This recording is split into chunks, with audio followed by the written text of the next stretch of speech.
दोस्तों, अक्सर औकात ये तनकीद सुनने में मिलती है कि मुसलमानों ने साइंस को क्या दिया है और इस्लाम साइंस के खिलाफ है, जबकि हकीकत में ऐसा नहीं है। मिडल एजेस में मुसलमानों ने साइंस को बड़ी बड़ी इजादात दी हैं जो आज के दौर में भी इस्तेमाल होती हैं। इस वीडियो में हम आपको मुसलमानों की चंद अहम इजादात के बारे में बताएंगे। तो सबसे पहले शुरू करते हैं पैराशूट से। इंसान की हमेशा से ये ख्वाहिश रही है कि वो परिंदों की तरह हवा में उड़ सके, लेकिन इसको अमली तौर पर सरअंजाम दिया एक मुसलमान साइंसदान अब्बास इब्न फ्रांज ने। मुसलमान मौसीकार, इंजीनियर, शायर अब्बास इब्न फ्रांज ने एक उड़न मशीन की तैयारी की कोशिशें की। 852 ईस्वी में उसने करतबा की अजीम मस्जिद के मीनार से एक ढीले लिबादे और लकड़ी के परों के साथ छलांग लगाई। उसे तवक्को थी कि वो एक परिंदे की तरह हवा में तैर सकेगा, मगर वो नाकाम रहा। मगर इस लिबादे ने नीचे गिरने की रफ्तार कम कर दी और इस तरह दुनिया का पहला पैराशूट का आइडिया वजूद में आया। बाद में 70 साल की उम्र में उसने रेशम और उकाब के परों से एक मशीन तैयार करके फिर पहाड़ से छलांग लगाई और 10 मिनट तक कामयाबी से हवा में तैरता रहा। ताहम उतरते ही क्रैश हो गया और उसने नतीजा निकाला जो कि दुरुस्त था कि अपनी डिवाइस में दुम ना लगाने की वजह से वो लैंडिंग खराब हुई और यूं दुनिया को पैराशूट की टेक्नोलॉजी मिली। दूसरी अहम इजाद है कैमरा।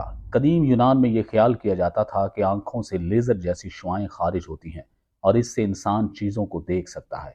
मगर 10वीं सदी में रहने वाले एक मुसलमान साइंसदान इब्नुल हैसियम ने कहा कि रोशनी आंखों में दाखिल होती है, ना कि खारिज होती है। इब्नुल हैसियम एक माहिर तिब्बियात, रियाजीदान और माहिर फल्कियात थे। उन्होंने दरियाफ्त किया कि रोशनी एक पिन के सुराख से मुकम्मल तौर पर स्याह खाने में दाखिल होने से बॉक्स के पिछले हिस्से में एक तस्वीर बन जाएगी। उन्होंने इसका अमली तजर्बा भी किया और उन्होंने इस डिब्बे को कमरा कहा, जिससे लफ्ज़ कैमरा निकला, और यूं एक मुसलमान साइंसदान ने दुनिया को कैमरे की टेक्नोलॉजी दी। उसके बाद अहम इजाद है अलजबरा। दुनिया भर में नंबरों का सिस्टम मुमकिन तौर पर हिंदुस्तान में सामने आया था, मगर नंबरों का ये अंदाज अरबी का है और यह पहली बार कागज़ पर एक मुस्लिम रियाजीदान अल ख्वारिज़मी और अल केंदी ने 825 ईस्वी में इस्तेमाल किया। अलजबरा का नाम भी अल ख्वारिज़मी की किताब अल जबर के नाम पर रखा गया है, जो ताहाल इस्तेमाल हो रहा है। मुस्लिम रियाजीदानों का काम 300 साल बाद अतालवी माहर फैबूनसी के जरिए यूरोप पहुंचा। इस तरह तिकोन और एल्गोरिथम की थ्योरी भी मुस्लिम दुनिया से ही सामने आई। अलजबरा का नाम अल ख्वारिज़मी की किताब अल जबर वल मुकाबला के नाम पर रखा गया था। किताब का बेशतर मवाद आज भी ज़ेर इस्तेमाल है। मेडिकल की फील्ड में सर्जिकल इंस्ट्रूमेंट की ईजाद भी मुसलमानों की है।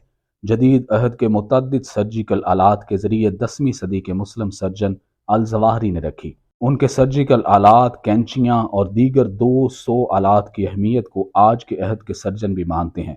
इसके अलावा उन्होंने जख्मों को टांके लगाने वाला एक ऐसा धागा भी ईजाद किया जो कुदरती तौर पर जिस्म से अलग हो जाता था, जबकि उन्होंने कैप्सूल भी ईजाद किया।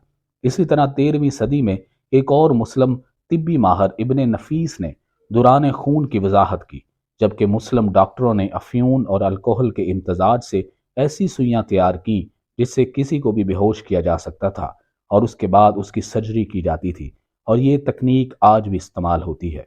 दोस्तों, आज के दौर में रोबोटिक साइंस बहुत अहमियत की हामिल है, जबकि पहले रोबोट की ईजाद भी मुसलमानों के सर है।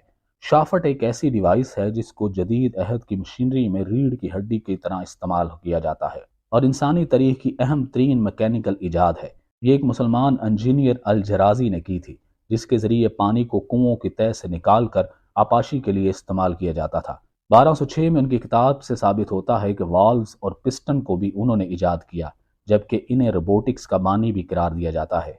उसके बाद नहायत अहम ईजाद है साबुन और शैम्पू। नहाना धोना मुसलमानों की मजहबी ज़रूरियात हैं और यही वजह है कि उन्होंने आज के दौर में इस्तेमाल होने वाला साबुन अपने दौरे अरूज में ईजाद किया। कदीम मिस्र और रोम में साबुन जैसी कोई चीज़ नहीं थी, मगर ये अरब थे जिन्होंने सब्जियों के तेल और सोडियम हाइड्रो ऑक्साइड की मदद से साबुन ईजाद किया और इसमें मुख्तलिफ खुशबू का इस्तेमाल किया। यहाँ तक कि शैम्पू भी मुसलमानों की ईजाद है, जिसे हिंदुस्तान के एक मुसलमान शेख दीन मोहम्मद ने इंग्लैंड में मुतारिफ करवाया। मौजूदा दौर में इस्तेमाल होने वाले फाउंटेन पेन भी मुसलमानों की ईजाद हैं। एक मिस्री सुल्तान ने फाउंटेन पेन ईजाद किया क्योंकि वो ऐसा कलम चाहते थे जिसके दाग उनके हाथों और कपड़ों पर ना लगे। इस कलम में मौजूद कलमों की तरह स्याही अंदर दाखिल की जाती थी और निब के जरिए इससे लिखा जाता था। मशरूबात में नहायत अहम मशरूब कॉफ़ी भी मुसलमानों की दरियाफ्त है। کیا آپ کو معلوم ہے کہ کافی جو آج دنیا کی مقبول ترین مشروبات میں سے ایک ہے، در حقیقت مسلمانوں کی ایجاد ہے، اور یہ کسی سائنسدان کا نہیں بلکہ عام چرواہے کا کارنامہ ہے، جو اپنے جانوروں کو چرا رہا تھا اور اسے ایک نئی طرح کا بیری کا درخت ملا، اور انہیں ابالنے کے بعد دنیا میں پہلی بار کافی تیار ہوئی۔ اس مشروب کی تیاری کا یہ پہلا ریکارڈ ہے، جس کے بعد بیج ایتھوپیا سے یمن پہنچا، جہاں صوفی بزرگ اہم موقعوں پر اسے پی کر ساری رات جاگتے تھے۔ 15ویں صدی کے اختتام تک یہ مشروب مکہ اور ترکی سے ہوتا ہوا 1645 میں یورپی شہر وینس اور پھر دیگر یورپی ملکوں تک پہنچا۔ دلچسپ بات یہ ہے کہ لندن میں پہلا کافی ہاؤس ایک ترک مسلمان نے اوپن کیا تھا۔ جدید بینکنگ میں استعمال ہونے والا چیک بھی مسلمانوں کی ایجاد ہے۔ جدید عہد کے چیک کی بنیاد عربی سک سے نکلی ہے، یعنی ایسا تحریری وعدہ جس میں اشیاء کی ڈلیوری پر رقم کا وعدہ کیا جاتا تھا۔ 9ویں صدی میں مسلمان چیک کا استعمال کرتے تھے، اور 9ویں صدی کا مسلمان تاجر چین میں یہ چیک کیش کروا سکتا تھا، جس کے لیے بینک بغداد میں کام کرتا تھا۔ سیکرٹ کوڈنگ کی ایجاد بھی مسلمانوں کی ہے۔ الکندی کو فریکوینسی تجزیے کی دریافت کا سہرا دیا جاتا ہے۔